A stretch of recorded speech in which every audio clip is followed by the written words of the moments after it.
A major name has debuted as the new GM of SmackDown. WWE has split up a popular tag team, and Roman Reigns' next challenger has been revealed. Stay tuned for the news. Kicking things off today, SmackDown was quite a big show. This week's shows in WWE have been very, very good, very, very strong, filled with lots of stuff. Season premiere, pal. It's season premiere season, and we had a big name debuting on SmackDown last night. We had reports prior to SmackDown coming from PW Insider that Nick Aldis would be making his debut on the blue brand, and that came to fruition last night. Triple H came to the ring for his big announcement and proceeded to promote Adam Pearce to the role of Raw GM. And then that got everyone thinking, well, if there's a Raw GM, who's going to be SmackDown GM? Who's going to be SmackDown GM? Can't have one without the other. Exactly. And then Dominic Mysterio came out. And oh my God, it's Dominic Mysterio.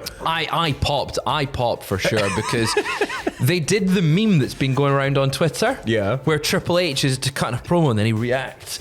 And it's Judgment Day's music. Yeah. They did the meme with that on SmackDown. But Dominic Mysterio comes to the ring, and of course, it's not Dominic Mysterio. He's not going to be the new GM. They should have done that. It would have been great. Every match a custody match. Exactly. Or just so he gets to just live out his own trauma. Putting his dad in loads of horrible matches. Just every match is an eye for an eye match for it. Exactly. Yeah, that's what Dom would be booking, and would probably put Rhea on top, of course. Yeah. But instead of Dominic Mysterio being the new SmackDown GM, Triple H welcomed Nick Aldis to the ring as the new SmackDown GM, dressed in a very dapper blue suit. He is massive. He's huge. A giant man. We were talking about this before. He was the first wrestler I ever met back at the old place, like way back, right at the start. And I was like, what? Like, how can somebody be that like tall and wide? He's white. But then like not look tall and wide on TV sometimes when he's surrounded by other people of the same height. And then you kind of get lulled into a false sense of security, and then you meet him and it's like, whoa, like you're huge. It was him just walking into the ring. It was like, oh my God, he is a giant. But he is now the new SmackDown GM. Triple H saying it wasn't fair to have Adam Pearce doing such an incredible job across both shows, but it shouldn't be done by one man. Thin. But yeah, so obviously Nick Aldis, former NWA World's Champion, former Impact Wrestling World Champion, former Sky One Gladiator. Exactly. I can't believe that Oblivion is now the SmackDown GM. I hope that if he has to make an announcement about a championship match, he goes, "Challengers ready." Gladiator, and do the whole rigmarole from Gladiator. He's got a little whistle. Yeah, he's got the whistle. He's dressed in a ref shirt. Just make him a ref. But that is Nick Aldis making a SmackDown debut. Are you excited to see Nick Aldis on the blue brand? I am. I'm quite excited to see what things are going to be like now that we have returned to the land of the general managers. Managers.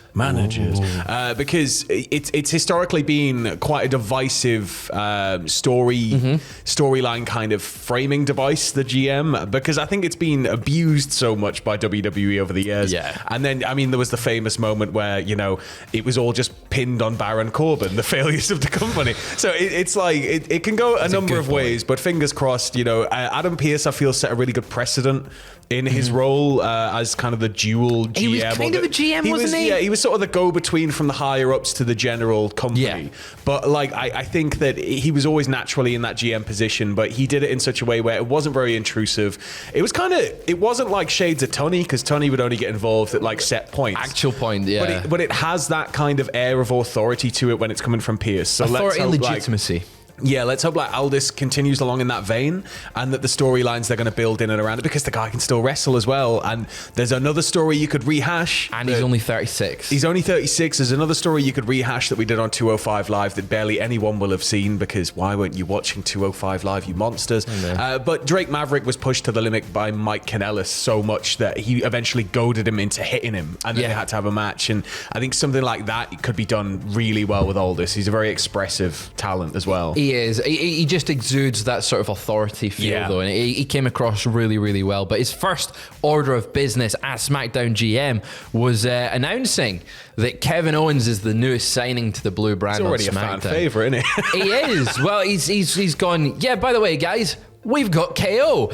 This is in exchange for Jey Uso, who was drafted to Raw a few weeks ago. That was GM Cody Rhodes' doing. Yeah. Wait, hold on a second. Is the Raw GM an former NWA World Champion? This week's NXT GM Cody Rhodes is a former NWA World Champion.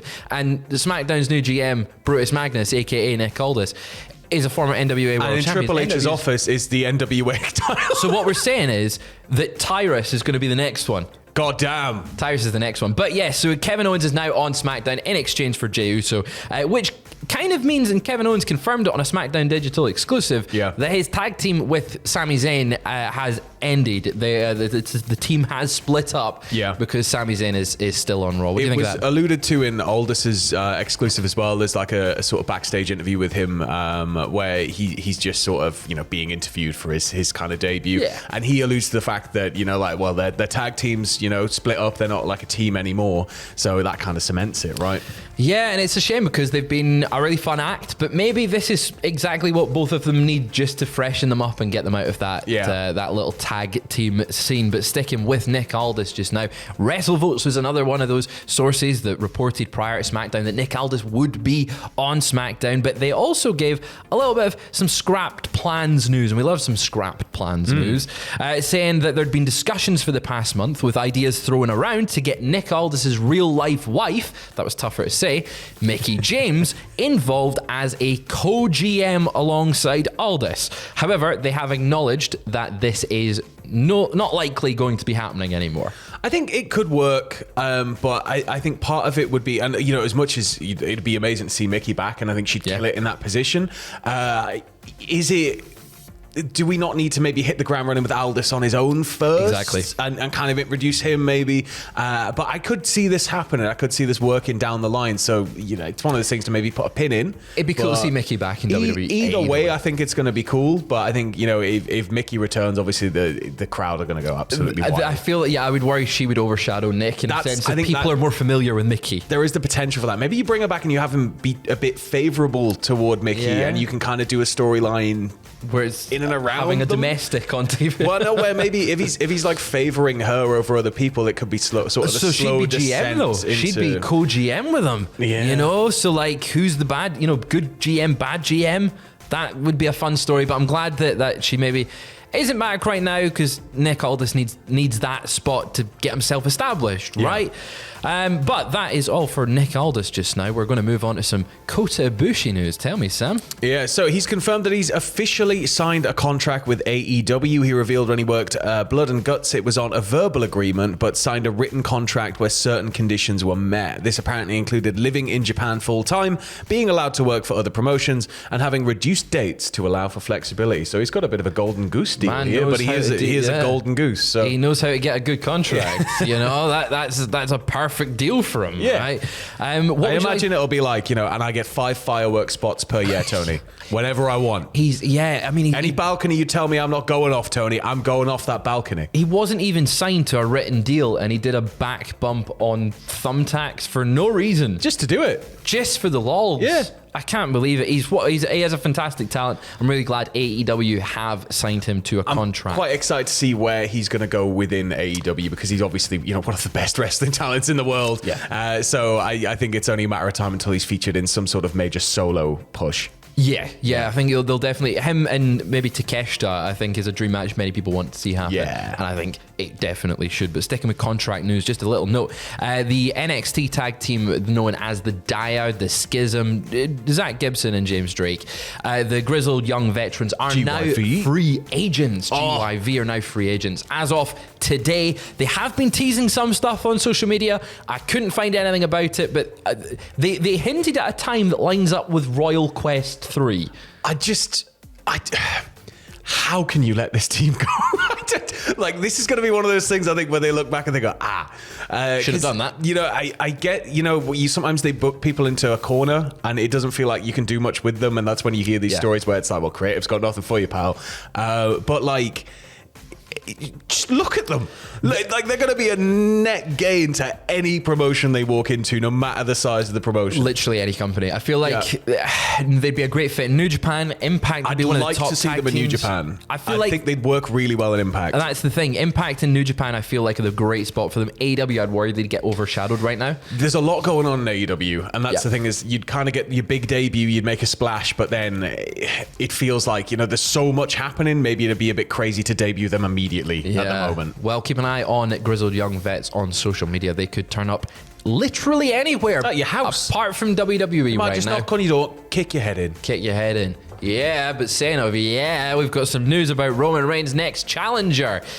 On SmackDown last night, Roman Reigns came to the ring, made his return to SmackDown on the season premiere. We all love a Roman Reigns return. Cut off Cena, didn't he? Cena comes running out, top of the show. Exactly. Cena's doing the whole, wabba-doo, and the crowd's going mental. Going radio rental, just making loads of noise for John Cena. Roman Reigns comes out, asks him to acknowledge him. John Cena somewhat acknowledges him, actually. He sort of is like, you know what? Like 1,000 odd days with a belt. Speech, it's like the greatest thing that's ever happened. Just ignore Bruno Sammartino. Exactly. He takes the capital, great speech, does that whole thing, then and acknowledges Reigns' title reign, but says, I've not earned a title shot, Roman, but I know someone who has.